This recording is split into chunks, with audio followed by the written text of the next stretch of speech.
Hello friends, তোমাদের আবার একটি নতুন ভিডিওতে স্বাগত জানাই। 2022-23 শিক্ষাবর্ষে ক্যালকাটা ইউনিভার্সিটিতে কিন্তু শুরু হয়ে গেছে পিজি অ্যাডমিশনের স্টেপ বাই স্টেপ ফর্ম ফিলআপের প্রসেস। তো যারা নতুন আছে এই চ্যানেলে অবশ্যই চ্যানেলটিকে সাবস্ক্রাইব করে পাশে থাকা বেল আইকনটি ক্লিক করে দাও, যাতে সমস্ত তথ্যগুলো তোমরা টাইম টু টাইম এখান থেকে পেয়ে যাও। এবং ক্যালকাটা ইউনিভার্সিটিতে পিজি অ্যাডমিশনের কী প্রসেস হয়ে থাকে, ক্যালকাটা ইউনিভার্সিটিতে কীভাবে ফর্ম ফিলআপ করতে হয়, কি সিস্টেম থাকে, সম্পূর্ণ তথ্যটা এই ভিডিও থেকে পেতে চলেছ। এবং বলবো প্রত্যেকটি ইউনিভার্সিটিতেই তোমরা আবেদন করো, যাতে করে তোমাদের কোনো প্রবলেম না হয়। তো চলো আর কথা না বাড়িয়ে অন স্ক্রিন তোমাদেরকে দেখিয়ে দিই ক্যালকাটা ইউনিভার্সিটির এমএ এবং এম.কমের যে ওয়েবসাইট, সেটা কিন্তু অ্যাক্টিভেট হয়ে গেছে। এই ওয়েবসাইটটিতে আসলেই তোমরা ফর্ম ফিল আপ করতে পারবে। আমি ক্যালকাটা ইউনিভার্সিটির এম এর কিন্তু ইনফরমেশন ব্রোশিওর চলে এসেছে, আমরা অ্যাট ফার্স্ট সেটা একটু দেখে নিচ্ছি, তারপরে আমরা বাদবাকি যে প্রসেস সেগুলো কিন্তু দেখবো।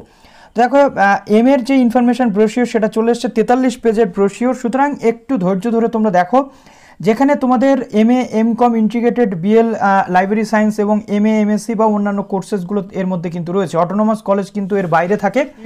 তারপরে ডোমিসাইল সার্টিফিকেট সব কিছু তোমাদের থাকতে হচ্ছে। নাম্বার অফ কোর্স অ্যাপ্লাইড, তারপরে অর্ডার প্রেফারেন্স, ওয়েবসাইটটা রয়েছে। এই ওয়েবসাইটটার লিঙ্ক আমি তোমাদের দিয়ে দেবো। এই ওয়েবসাইটটা থেকেই কিন্তু ফর্ম ফিল আপ চলবে। দেখো, সিইউ অ্যাডমিশন যে হেল্পলাইন রয়েছে সেটা কিন্তু এখানে দেওয়া রয়েছে। কলেজ স্ট্রিট ক্যাম্পাস বা এই মেল অ্যাড্রেসগুলো তোমাদের দেখে নিতে হচ্ছে, বা ফোন নাম্বারগুলোতে ফোন করলে কিন্তু ওনারা রেসপন্স করেন এবং এখান থেকে কিন্তু তোমরা পেতে পারো। তো তারপর দেখো, এখানে সাবজেক্ট ওয়াইজ যে বিষয়গুলো, এলিজিবিলিটিগুলো কিন্তু দেওয়া রয়েছে। প্রথমত ancient Indian history and culture, যেটা এখানে তোমাদের 128টা সিট রয়েছে ক্যালকাটা ইউনিভার্সিটির মেন ক্যাম্পাস। এখানে বিএ অ্যানসিয়েন্ট ইন্ডিয়ান অথবা ওয়ার্ল্ড হিস্ট্রিতে থাকলে তোমরা আবেদন করতে পারবে। অ্যারাবিকের ক্ষেত্রে অ্যারাবিকে অনার্স থাকতে হবে। অনার্স অথবা প্রি-এমএ অ্যারাবিক 90টা সিট রয়েছে। আর্কিওলজিতে 28টা সিট রয়েছে। বাংলাতে তোমরা 385টা সিট পাচ্ছ। আর্কিওলজিতে তোমাদের এমএ এম.এসসি বিএ অথবা অ্যানসিয়েন্ট ইন্ডিয়ান, ওয়ার্ল্ড হিস্ট্রি বা সংস্কৃত, পালি, হিস্ট্রি, অ্যানথ্রোপোলজি, জিওগ্রাফি, জুওলজিতে অনার্স থাকলে আবেদন করতে পারছো। তারপরে রয়েছে তোমাদের বাংলাতে 385টা সিট কিন্তু রয়েছে। বাংলা অনার্স থাকতে হচ্ছে। বুদ্ধিস্ট স্টাডিজ রয়েছে 40টা সিট, যেখানে তোমাদের ancient Indian, world history, archaeology, তারপরে তোমাদের বাংলা বা অন্যান্য যে সাবজেক্ট রয়েছে, দেখো এই সাবজেক্টগুলো থাকলে আবেদন করা যাচ্ছে। কম্পারেটিভ লিটারেচারের ক্ষেত্রে 34টা সিট তোমরা পাচ্ছ। যে কোনো সাবজেক্টে, অর্থাৎ লিটারেচারের যে কোনো সাবজেক্টে অনার্স থাকলে তোমরা আবেদন করতে পারবে, বা সোশ্যাল সায়েন্স থাকলে তোমাদের আবেদন কিন্তু তোমরা করতে পারবে। ইকোনমিক্সের ক্ষেত্রে 235টা সিট, ইকোনমিক্স অনার্স থাকতে হচ্ছে। এডুকেশনের ক্ষেত্রে 132টা সিট রয়েছে, এডুকেশনে অনার্স থাকতে হচ্ছে। তারপরে ইংলিশের ক্ষেত্রে 245টা সিট ক্যালকাটা ইউনিভার্সিটি ক্যাম্পাসে, এখানে ইংলিশ অনার্স থাকতে হবে। ফ্রেঞ্চের ক্ষেত্রে 18টা সিট রয়েছে, ফ্রেঞ্চ অনার্স থাকতে হচ্ছে। হিন্দির ক্ষেত্রে 121টা সিট রয়েছে, হিন্দিতে অনার্স। তারপর দেখো হিস্ট্রির ক্ষেত্রে তোমাদের 168টা সিট রয়েছে, বিএ অনার্স ইন হিস্ট্রি থাকতে হচ্ছে। ইসলামিক হিস্ট্রির ক্ষেত্রে বিএ অনার্স থাকতে হচ্ছে, ইসলামিক হিস্ট্রি অথবা হিস্ট্রি, 169টা seat. Integrated bachelor of library and master of library information science 25টা seat. Honours graduate in library studies অথবা honours graduate in any subject, যে কোনো সাবজেক্টে অনার্স থাকলে আবেদন করা যাবে। জার্নালিজম মাস কমিউনিকেশনের ক্ষেত্রে 60টা সিট রয়েছে, এবং BA honours in journalism mass communication থাকলে তোমরা আবেদন করতে পারবে, অথবা যে কোনো সাবজেক্টে অনার্স থাকলে, অনার্স গ্র্যাজুয়েট হলে আবেদন করা যায়। লিঙ্গুইস্টিকের ক্ষেত্রে আমরা জানি যে লিঙ্গুইস্টিক, ইংলিশ, বাংলা, সংস্কৃত বা পালি, পলিটিক্যাল সায়েন্স, ফিলোসফিতে অনার্স থাকলে আবেদন করা যায়। 89টা সিট রয়েছে। মিউজিওলজিতে 30টা সিট রয়েছে, এখানে হিস্ট্রি, আর্কিওলজি, তারপরে মিউজিক অথবা যে কোনো সাবজেক্টে fine arts, visual arts honours থাকলে আবেদন করা যায়।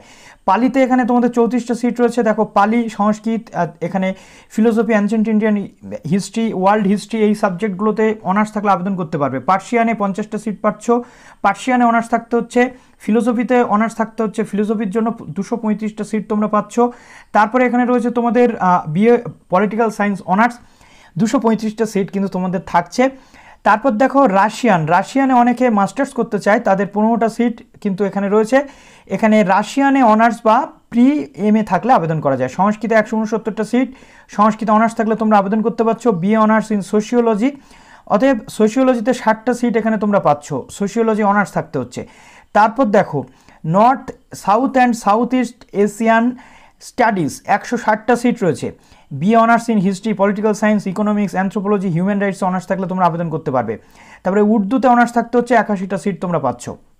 এবার আমরা আসছি ক্যালকাটা ইউনিভার্সিটির বিভিন্ন যে অ্যাফিলিয়েটেড কলেজ রয়েছে, সেখানে যে কোর্সেসগুলো করানো হয় সেইগুলো। দেখো, 23টা সিট রয়েছে বেথুন কলেজে বাংলাতে। লেডি ব্রাভনে বাংলা পড়ানো হয়, আশুতোষে বাংলা পড়ানো হয়। তবে এগুলো কিন্তু for female candidates only, lady ব্রাহ্মণ এবং বেথুনের ক্ষেত্রে। আশুতোষে উভয় ক্যান্ডিডেট ভর্তি হতে পারে। তারপর বাংলা দেখো বঙ্কিম সর্দার কলেজ, তারপরে Behala college, Charuchandra college, Fakirchand college, তারপরে বিবেকানন্দ কলেজ, বরিশা কলেজ যেটা বিবেকানন্দ রয়েছে, ওমেন্স কলেজ বাগবাজার। সিটগুলো এখান থেকে কিন্তু তোমরা দেখে নেবে, সিটগুলো আমি আর বলছি না। গুরুদাস কলেজ ফুলবাগান, রামসদয় কলেজ, নবগ্রাম হীরালাল পাল কলেজ, তারপরে বিজয়কৃষ্ণ গার্লস কলেজে বাংলা পড়ানো হয়, বাংলায় নববালিগঞ্জ মহাবিদ্যালয়, বেঙ্গলি প্রভু জগৎবন্ধু যে কলেজ রয়েছে আন্দুল, বাংলা উলুবেড়িয়া কলেজ, ফকিরচাঁদ। এবার আসছে এডুকেশন সেকশন। ফকিরচাঁদ কলেজে দেখো 156টা মতো সিট পাচ্ছ, এবং এই যে গ্রুপ নাম্বার বা কোড নাম্বারগুলো তোমাদের জানতে হচ্ছে বা মাথায় রাখতে হচ্ছে। বেথুন কলেজে তোমরা এডুকেশন পাচ্ছ, ইংলিশ পাচ্ছ দেখো 16টা সিট, লেডি ব্রাহ্মণ ইংলিশ পাচ্ছ 15টা সিট, এগুলো ফর ফিমেলদের জন্য। মৌলানা আজাদ যেখানে 27টা সিট পাচ্ছ ইংলিশে। তারপরে দেখো ওমেন্স কলেজ রয়েছে তোমাদের জন্য 50টা, এখানেও কিন্তু ওমেন্সদের জন্য। বাসন্তী দেবী কলেজেও ইংলিশ রয়েছে। হিস্ট্রি ফকিরচাঁদ কলেজ, বেহালা কলেজ বা বিবেকানন্দ কলেজ পরপর পেয়ে যাচ্ছ। জার্নালিজম মাস কমিউনিকেশন যেটা ওমেন্স কলেজে পাচ্ছ 44টা সিট তোমরা। ফিলোসফি বিজয়কৃষ্ণ গার্লস, তারপরে পলিটিক্যাল সায়েন্স বাসন্তী দেবী। সিট নাম্বারগুলো একটু এখান থেকে দেখছো, অনেকগুলো সিট রয়েছে, প্রত্যেকটা জায়গাতে কিন্তু আবেদন করতে হবে। পলিটিক্যাল সায়েন্স ইন লেডি ব্রাহ্মণ কলেজে রয়েছে, সংস্কৃতে বিজয়কৃষ্ণ গার্লসে রয়েছে, উর্দু মৌলানা আজাদে রয়েছে। এবার আসছে এম.কমের ক্ষেত্রে তোমরা দেখো প্রথমত কমার্সে যে এম.কম সিইউ ডে হয় এবং ইভিনিং হয়, 419টা করে সিট রয়েছে। বিকম অনার্স থাকলে তোমরা আবেদন করতে পারছো। এছাড়াও এম.কম যেটা দেখাচ্ছে দেখো, এম.কমে মিনিমাম বিকম অনার্স থাকতে হচ্ছে। গোয়েঙ্কা কলেজে তোমরা পাচ্ছ এম.কম 65টা সিট, তারপরে ফকিরচাঁদ কলেজে পাচ্ছ 50টা সিট, বিজয়কৃষ্ণ গার্লস কলেজে পাচ্ছ 30টা সিট। এছাড়াও কমার্স ইন নববালিগঞ্জ কলেজ যেটা বা মহাবিদ্যালয় 120টা, নেতাজিনগর ডে 75টা, দীনবন্ধু ইনস্টিটিউশন 60টা সিট পাচ্ছ।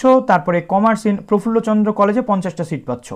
তো এখান থেকে পুরো যে বিষয় সেগুলো কিন্তু কমপ্লিট হয়ে যাচ্ছে, এবং এখানে তোমাদের অনলাইনে সমস্ত ফর্ম ফিল আপ যে প্রসেস সেগুলো হতে চলেছে, সিলেকশন বা যাবতীয় যা কিছু সেগুলো। এবং যেটা এমএসসির ক্ষেত্রে বলেছি, সিইউকে প্রেফারেন্স রাখতে হবে, নাম্বার 1 প্রেফারেন্স, তারপর পরবর্তী ক্ষেত্রে কলেজগুলো আসবে। সিগনিফিকেন্স অর অর্ডার প্রেফারেন্স যেটা বলে দিলাম। তারপর দেখো এখানে কোর্স, এই যে কোর্সগুলো কিন্তু থাকছে দেখো, গ্রুপ নাম্বারটা জানাটা খুবই জরুরি। বিএনসি অর্থাৎ বাংলা সিইউ, বিএনবিটি, বেথুন কলেজ, এই যে অ্যাব্রিভিয়েশনগুলো জানাটা কিন্তু জরুরি। কোর্সগুলো কিন্তু তোমরা জেনে রাখছো কোডগুলো। তারপরে এখানে দেখো পরপর যে কোডগুলো কিন্তু রয়েছে।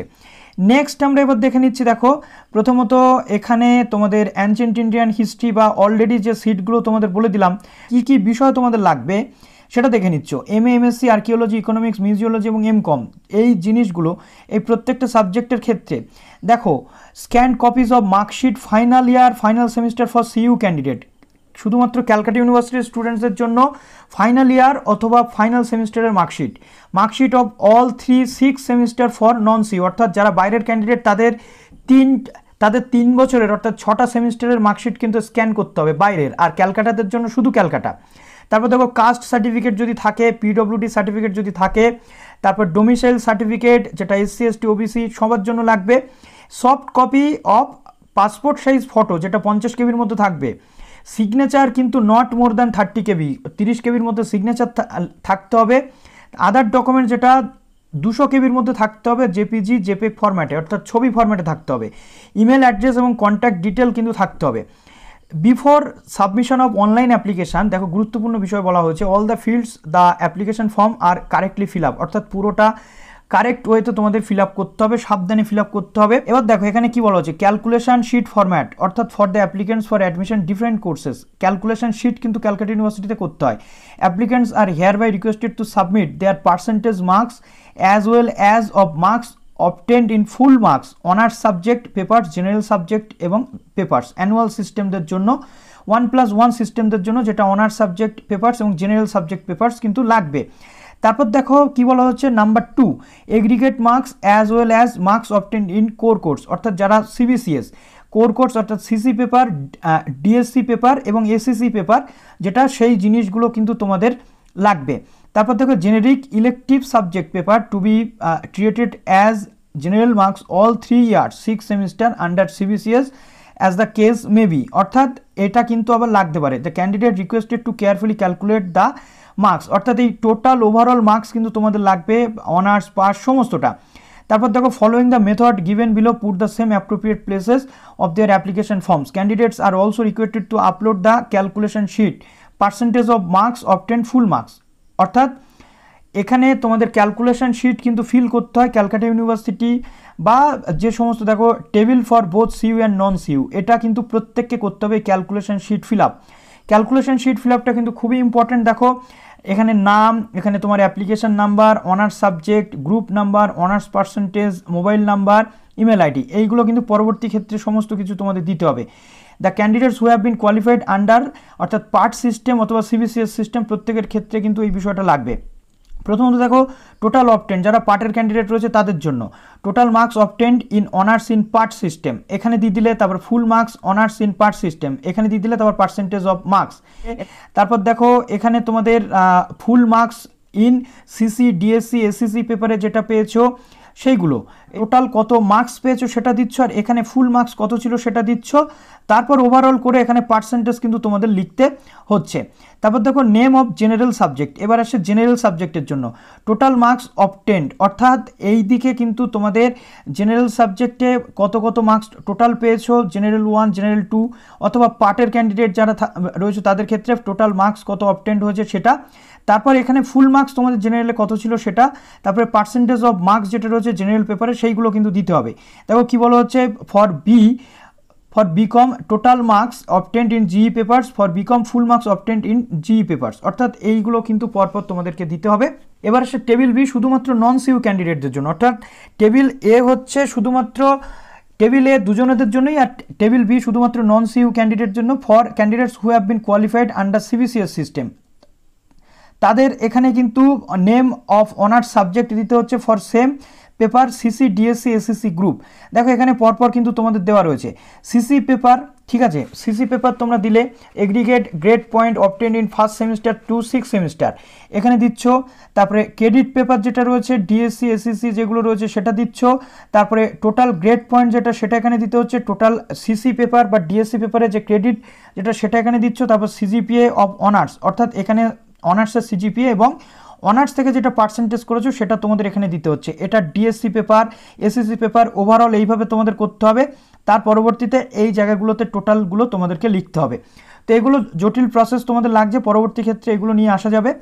ফর ডিফারেন্ট ক্রেডিট পেপারস, যাদের অন্য রকমের ডিফারেন্ট ক্রেডিট পেপার রয়েছে, এগুলো হচ্ছে সেম ক্রেডিট পেপার যাদের রয়েছে সিসি ডিএসসি বা এসএসসি গ্রুপ তাদের জন্য। এবার আসে নন সিইউ ক্যান্ডিডেট যারা রয়েছে ডিফারেন্ট ক্রেডিট পেপার। দেখো প্রথমত এগুলো কিন্তু তোমাদেরকে সব প্রিন্ট করাতে হবে, প্রিন্ট করিয়ে হাতে বা এখানে তোমাদের হাতে লিখে এইগুলোকে কিন্তু আবার আপলোড করতে হবে, এটা কিন্তু মাথায় রেখো। তো দেখো এখানে কি কি বলা হচ্ছে, for honours and equivalent paper CC DSC CC 1 CC 2 CC 3 যাদের ডিফারেন্ট জি পেপার বা এরকম ধরনের রয়েছে এটা কিন্তু তাদের জন্য। তো আশা করছি বুঝতে পারছো। এবার দেখো ফর জেনারেল এবং ইকুইভ্যালেন্ট কোর্সেস যেটা রয়েছে জেনারেল পেপারদের জন্য কিন্তু আবার আলাদা রয়েছে। তো এইগুলো পরপর কিন্তু টেবিল এ টেবিল বি এইগুলো কিন্তু পরপর তোমাদের চলে আসে। এবার দেখো এখানে বলা হচ্ছে মার্কস অবটেন্ড যেটা, অর্থাৎ সিজিপিএ থেকে পার্সেন্টেজ ক্যালকুলেশনটা এখানে বলে দেওয়া হয়েছে, where only grade point and CGPA are mention, অর্থাৎ গ্রেড পয়েন্ট বা সিজিপিএ যদি মেনশন থাকে মার্কশিটে candidate must have calculate the percentage of marks obtained, অর্থাৎ এখানে সিজিপিএ ইন্টু 10 করতে বলছে তোমাদের মার্কস অবটেন্ড করার জন্য বা এখানে পার্সেন্টেজ বের করার জন্য। আর্টস তারপরে CC paper skill enhancement course বা ডিএসসি ধরে কিন্তু এখানে হবে। এবার দেখো এখানে কি বলা হচ্ছে, যদি টাই হয়ে যায় অর্থাৎ মেরিটের টাই হয়ে গেলে তখন জেনারেল পেপার দেখা হবে। তারপর দেখো এখানে ক্যান্ডিডেট বি অর্থাৎ বাইরের ইউনিভার্সিটি স্টুডেন্টসদের জন্য বলা হচ্ছে অনার্স স্কিল এনহান্সমেন্ট বা ডিএসসি বা এসএসসি দেখা হবে, টাই হয়ে গেলে এখানেও জেনারেলটা দেখা হবে, অর্থাৎ প্রথমে অনার্স মার্কস হিসেবে দেখা হবে। সিলেকশন কোর্স যেটা সেইগুলো পরপর এখানে দেওয়া রয়েছে। স্টুডেন্টসরা এই ইউনিভার্সিটির মেন ক্যাম্পাসে চান্স পাবে, তাদের কিন্তু ভর্তি হবে নিজের নিজের ডিপার্টমেন্টে ক্যালকাটা ইউনিভার্সিটি, এবং যে সমস্ত স্টুডেন্টসদের বিভিন্ন পিজি কোর্সেস বিভিন্ন কলেজে রয়েছে তাদের কিন্তু প্রিন্সিপাল অফিসে অ্যাডমিশন প্রসেস চলবে, এটা এখানে বলে দেওয়া হলো। ফর নন সিইউ ক্যান্ডিডেট বা পার্ট বি সেগুলো কিন্তু এখানে কোর্স ওয়াইজ এলিজিবিলিটি বোর্ড যে ক্রাইটেরিয়া সেগুলো কিন্তু রয়েছে। সুতরাং অরিজিনাল মাইগ্রেশন কিন্তু লাগবে, যারা বাইরের ইউনিভার্সিটি থেকে আসছো তাদের বলে দেওয়াই কিন্তু এখানে হলো। ইস ইয়ার অনলি, অর্থাৎ এই বছরের জন্য মেন ক্যাম্পাসে যত যা অ্যাডমিশন ফিস সেটা কিন্তু ওয়েবড, অর্থাৎ ফ্রি অফ কস্ট তোমরা অ্যাডমিশন হতে পারবে, কিন্তু কলেজগুলো কিন্তু টাকা নেবে। তো এখানে পুরো যে চার্জেস এমএ এবং এমকমের জন্য সেটা দেওয়া রয়েছে। তারপরে ইন্টিগ্রেটেড বিএলআইএস বা সমস্ত কিছু সেগুলো রয়েছে, এবং কলেজের যে ওয়েবসাইটগুলো রয়েছে সেখানে তোমরা পেয়ে যাবে। আর আসছে আর একটা গুরুত্বপূর্ণ জিনিস, দেখো অ্যাডমিশনের পর এবং পোস্ট অ্যাডমিশন, অর্থাৎ অ্যাডমিশনের পর ডিক্লারেশন কিন্তু একটা জমা দিতে হবে তোমাদের ফরম্যাট 2 হিসাবে, 16th ইনফরমেশন ব্রোশিওরের যেটা থাকবে। তারপর দেখো আন্ডারটেকিং বা অ্যান্টি র্যাগিংয়ের জন্য যেটা, সেগুলো কিন্তু দিতে হবে। এগুলো তোমাদের পরপর কিন্তু আমি দেখিয়ে দেবো। পোস্ট অ্যাডমিশনের ক্ষেত্রে একাধিক বিষয় যেগুলো রয়েছে সেগুলো ভেরিফিকেশনের সময় কিন্তু তোমাদের লাগবে। তারপর এখানে তোমাদের যেটা ফরম্যাট 1 দেওয়া রয়েছে, দেখো format 1 counselling call up for PG courses, যেটা অর্থাৎ যদি কোনো সমস্যা বা কিছু হয় সেক্ষেত্রে তোমাদের এই যে জিনিস এগুলো কিন্তু লাগবে, এগ্রিগেট মার্কস, অনার্সের মার্কস, এই জিনিসগুলো। তারপর দেখো ফরম্যাট 1 যেটা রয়েছে, ফরম্যাট আন্ডারটেকিং যেটা, এটা রয়েছে টাইম অফ অ্যাডমিশনের সময় কিন্তু তোমাদের এটাকে ইউনিভার্সিটিতে দিতে হবে। তা এখন এটা অনলাইন হবে নাকি অফলাইন হবে সেটা বলতে পারছি না। ফরম্যাট 2 দেখো আন্ডারটেকিং অফ অ্যান্টি র্যাগিং যেটা রয়েছে সেটাও কিন্তু এখানে রয়েছে। এইগুলো সব তোমাদের প্রিন্ট করে রাখতে হবে এখন থেকেই। প্রিন্ট করে রাখলে তোমাদেরই সুবিধা, যাতে পরবর্তী ক্ষেত্রে সমস্যা না হয়। নেক্সট আমরা দেখে নিচ্ছি অ্যাডমিশন শিডিউল। তো এখানে পিজি কোর্সে MA MSc ক্ষেত্রে যে অ্যাডমিশন শিডিউলটা দেওয়া রয়েছে, দেখো প্রথমত এটা MA এবং MCOM-এর জন্য বেসিক্যালি ধরে নাও এটা MA এর জন্য রয়েছে 1 থেকে 15 পর্যন্ত ফর্ম ফিল আপ চলবে। 1 থেকে 15 পর্যন্ত যদি কোনো সমস্যা হয় এর মধ্যেই কিন্তু কারেকশান চলবে। তারপর দেখো publication of course under USC এবং পার্ট এ এবং পার্ট বি নন সিউ 16 তারিখে বেরোবে। তার পরবর্তী ক্ষেত্রে নেক্সট যে ডেটগুলো সেগুলো পরবর্তীতে দেওয়া হবে। প্রশ্ন থাকে কমেন্ট সেকশনে জানিও, এবং step by step form fill up process যদি দেখার থাকে অবশ্যই কমেন্টে জানাতে ভুলো না। তো ভিডিওটি এখানে শেষ করছি, ভালো থেকো সবাই, অল দ্য বেস্ট।